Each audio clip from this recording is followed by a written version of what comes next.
एल्यूसिस, प्राचीन दुनिया का एक ऐसा नाम जो अपने आप में एक गहरा रहस्य था।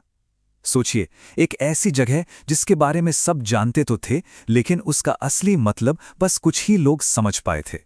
एथेंस, ओलंपिया और डेल्फी, ये नाम तो हम सबने सुने हैं। इसी लिस्ट में एक और नाम था, एल्यूसिस। मतलब ये कोई छोटा मोटा शहर नहीं था, बल्कि एक बहुत बड़ा आध्यात्मिक केंद्र था जो पूरे ग्रीक जगत के लोगों को अपनी ओर खींचता था। जरा इस बात की गहराई को समझिए। 2000 साल, ये बहुत लंबा वक्त होता है। इतनी सदियों तक हर साल न जाने कितने लोग इस तीर्थ यात्रा पर निकलते थे। ये एक ऐसी परंपरा थी जो पीढ़ी दर पीढ़ी चलती रही। और यहीं पर बात सबसे दिलचस्प हो जाती है। इतनी मशहूर जगह, इतने सारे लोग, फिर भी वहां असल में होता क्या था, ये किसी को नहीं पता था। ये एक ऐसा खुला रहस्य था जो फिर भी पूरी तरह से एक रहस्य ही बना रहा। तो सवाल यही उठता है कि आखिर ये कैसे मुमकिन हुआ, और उससे भी बड़ा सवाल, ऐसा क्यों था? उस चुप्पी का असली मकसद क्या था? चलिए आज इसी पहेली को सुलझाने की कोशिश करते हैं। देखिए, एलूसिस के रहस्य का दिल इसी अजीब से तनाव में छिपा था। एक तरफ तो ये एक पब्लिक जगह थी, एक मंदिर जहां कोई भी जा सकता था, और दूसरी तरफ था एक ऐसा अंदरूनी अनुभव जिसे शब्दों में बयान ही नहीं किया जा सकता था। एलूसिस इन दोनों का ही संगम था। और जरा सोचिए कि इस अनुभव को खोजने कौन लोग आते थे। प्लेटो, सिसरो, सम्राट ऑगस्टस, मार्कस ऑरेलियस, मतलब उस दौर के सबसे बड़े दार्शनिक, सबसे ताकतवर सम्राट, सब के सब यहां आते थे। और वो यहां कोई ज्ञान लेने नहीं, बल्कि खुद को बदलने आते थे। तो फिर ये राज कैसे रहा? वो इसलिए क्योंकि इस पर बात करने की सजा थी मौत। जी हां, मौत। ये कोई हल्की फुल्की चेतावनी नहीं थी, बल्कि एक ऐसा कानून था जिसे कोई नहीं तोड़ सकता था, चाहे वो एक आम गुलाम हो या फिर खुद सम्राट। असल में एल्यूसिस में बदलाव सिर्फ मंदिर के अंदर नहीं होता था, वो तो सफर में ही शुरू हो जाता था। वो जो पवित्र मार्ग था ना, वो सिर्फ एक सड़क नहीं थी, बल्कि एक सोची समझी मनोवैज्ञानिक और आध्यात्मिक प्रक्रिया थी। ये 21 किलोमीटर का सफर एक खास मकसद से डिजाइन किया गया था। यात्रा शुरू होती थी एथेंस के कब्रिस्तान से, यानी सबसे पहले मौत की हकीकत से सामना। फिर केफिसोस पुल पर आपका सरेआम मजाक उड़ाया जाता था, ताकि आपका घमंड, आपकी सामाजिक हैसियत सब टूटकर चूर हो जाए।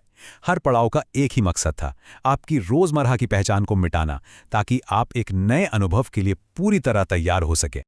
और सबसे कमाल की बात पता है क्या थी? यहां कोई भेदभाव नहीं था। पुरुष, महिलाएं, बच्चे, यहां तक कि गुलाम भी, सब आ सकते थे। बस दो शर्तें थी, आपको ग्रीक भाषा आती हो और आपने कभी किसी की हत्या न की हो। उस जमाने में जहां समाज इतना बटा हुआ था, एल्यूसिस एक ऐसी जगह थी जहां सब बराबर थे। तो चलिए अब उस बाहरी सफर से अंदर के सफर की ओर बढ़ते हैं। आखिर उस मंदिर के दरवाजों के पीछे ऐसा क्या था? इसे समझने के लिए अरस्तू की एक बात बहुत जरूरी है। उन्होंने कहा था कि एल्यूसिस में लोग कुछ सीखने नहीं, बल्कि कुछ अनुभव करने जाते थे। मतलब ये कोई क्लासरूम नहीं था जहां आपको लेक्चर दिए जाते। ये एक ऐसी जगह थी जहां आपको कुछ गहरा महसूस करना होता था। यहां मकसद जानकारी देना नहीं, बल्कि इंसान को पूरी तरह से बदल देना। प्लूटार्क जो खुद वहां गए थे, उन्होंने जो लिखा है उससे हमें उस अनुभव की एक झलक मिलती है। वो कहते हैं कि पहले सिर्फ भटकना और डर था, कंपकपी, पसीना, और फिर अचानक एक अद्भुत रोशनी सामने आती थी। सोचिए, ये पूरी तरह से एक इमोशनल रोलर कोस्टर था। डर और कंफ्यूजन से होते हुए एक ऐसी शांति तक पहुंचना जो हैरान कर दे। अंधेरे से उजाले का एक सच्चा सफर। और इस पूरे सफर का, इस गहरे अनुभव का नतीजा क्या था? एक ऐसा बदलाव जो शायद सबसे बड़ा है। लोगों के मन से मौत का डर पूरी तरह निकल जाता था। वो जीवन को एक बिल्कुल नए नजरिए से देखने लगते थे। इससे बड़ा तोहफा भला और क्या हो सकता है? तो हम फिर से उसी सवाल पर वापस आ गए हैं। इतनी चुप्पी क्यों? क्या ये लोग कुछ छिपा रहे थे? चलिए इस चुप्पी को एक मजबूरी की तरह नहीं, बल्कि एक जरूरत की तरह देखने की कोशिश करते हैं। आजकल जब हम सीक्रेट शब्द सुनते हैं तो हमें लगता है कि ये कुछ लोगों को बाहर रखने के लिए है, ताकत को अपने पास रखने के लिए है ना? पर क्या एल्यूसिस में भी ऐसा ही था, या फिर इसके पीछे कोई और कहीं ज्यादा गहरी वजह थी? यहां एक बिल्कुल अलग नजरिया है। सोचिए, ये जो चुप रहने की कसम थी, असल में यही सबको बराबर लाती थी। जब आप किसी अनुभव को शब्दों में बता ही नहीं सकते, तो वो हर किसी के लिए एकदम नया और ताजा रहता है। फिर चाहे कोई गुलाम अंदर जाए या सम्राट, अनुभव की ताकत कभी कम नहीं होती, वो सबके लिए उतनी ही शक्तिशाली बनी रहती है। इसका ये मतलब नहीं है कि उस अनुभव को शेयर ही नहीं किया जा सकता था। बिल्कुल किया जा सकता था, पर शब्दों से नहीं, कला के जरिए, प्रतीकों के जरिए, ऐसे तरीकों से जो उसकी असल ताकत को कम न करे। ये जानकारी का नहीं, एहसास का मामला था। और आखिर में बात बस इतनी सी है, अगर आप उस बदलाव को एक्सप्लेन करने की कोशिश करते तो आप उसकी ताकत को ही खत्म कर देते। वो इतना निजी, इतना गहरा अनुभव था कि उसे शब्दों के छोटे से डिब्बे में बंद करना उसे मार देने जैसा था। तो फिर आज हम एल्यूसिस को क्यों याद कर रहे हैं? इसकी विरासत क्या है? ये सिर्फ एक पुराना रीति रिवाज नहीं है। ये तो ज्ञान को देखने का एक ऐसा तरीका है जिसने हमारी दुनिया पर बहुत गहरा असर डाला है। हम सबने प्लेटो की गुफा वाली कहानी के बारे में सुना है ना? जहां कैदी अंधेरे से निकलकर पहली बार रोशनी देखते हैं। ये कहानी असल में एल्यूसिस के अनुभव का ही आईना है।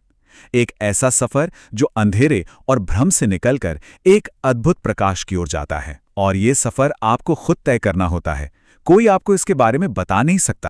और यही एल्यूसिस का सबसे बड़ा सबक है। इसने हमें सिखाया कि सच्चाई कोई जानकारी का टुकड़ा नहीं है जिसे आप हासिल कर लें, बल्कि ये एक अवस्था है, एक स्टेट ऑफ बीइंग है जिसमें आप दाखिल होते हैं। ये किसी चीज के बारे में जानने और उसे असल में जीने के बीच का फर्क है। और शायद यही एल्यूसिस की सबसे स्थायी विरासत है। यह हमें याद दिलाता है कि हमारी अपनी जिंदगी में भी सबसे गहरे बदलाव वो नहीं हैं जिनके बारे में हम पढ़ते हैं, बल्कि वो हैं जिन्हें हम जीते हैं। कुछ सच्चाइयां इसलिए हमेशा जिंदा रहती हैं क्योंकि उन्हें कभी समझाया नहीं गया, उन्हें बस जिया गया।